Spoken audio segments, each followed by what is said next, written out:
Actually నేను కొన్ని words share చేసుకుందాం అనుకుంటున్నా. ఎప్పటి నుండో నేను బైబిల్ వర్డ్స్ షేర్ చేయొద్దు అని అనుకున్నా, బట్ సమ్టైమ్స్ మాట్లాడాలి అని అనిపిస్తుంది.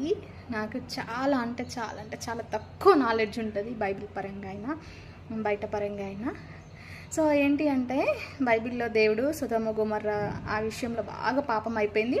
నేను ఇంకా దాన్ని మొత్తం స్పాయిల్ చేసేస్తా. అబ్రహామా, నీకు ఎవరైనా కావాల్సిన వాళ్ళు ఉంటే లటుక్కున బయటికి తీసుకొచ్చేసేయి అని చెప్తాడనమాట. అప్పుడు నాశనం చేస్తున్నా అన్నప్పుడు అబ్రహాము బాగా ఆలోచించి ప్రేయర్ చేస్తాడు.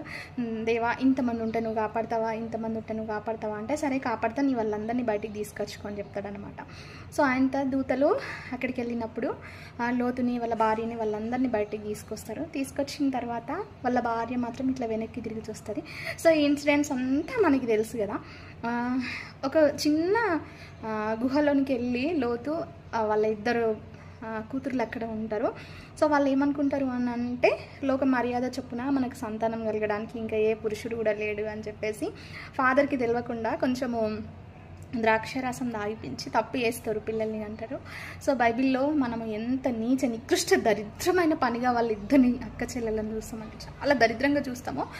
కానీ వాళ్ళు చాలా అంటే ఒక 1000-2000% చాలా బెస్ట్ అనమాట ఈ జనరేషన్ ఆడవాళ్ళతోటి పోల్చుకుంటే.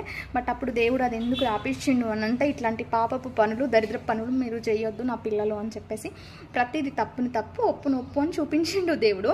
కానీ ఈ కాలంలో ఎట్లా ఉన్నారంటే వాళ్ళకి ఆప్షన్ లేదు. అంటే వాళ్ళు అనుకున్నారు కొండ దాటి మనం బయటికి వెళ్ళలేము, మనకి ఇట్లా సంతానం ఉండదు అని చెప్పేసి వాళ్ళకు భ్రమలో తప్పు చేసారు.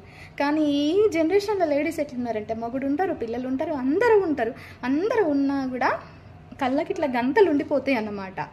ఇది ఎవరు, ఏంటి, అసలు ఏం చేస్తున్నా అని కొంచెం స్పృహ, కొంచెం సొయ్యి ఉండకుండా ఇట్లా గంతలు కట్టేసుకొని పాపం చేసేస్తారు.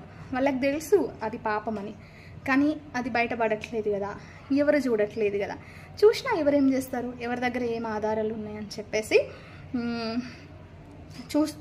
చేసుకుంటూ వెళ్ళిపోతారనమాట.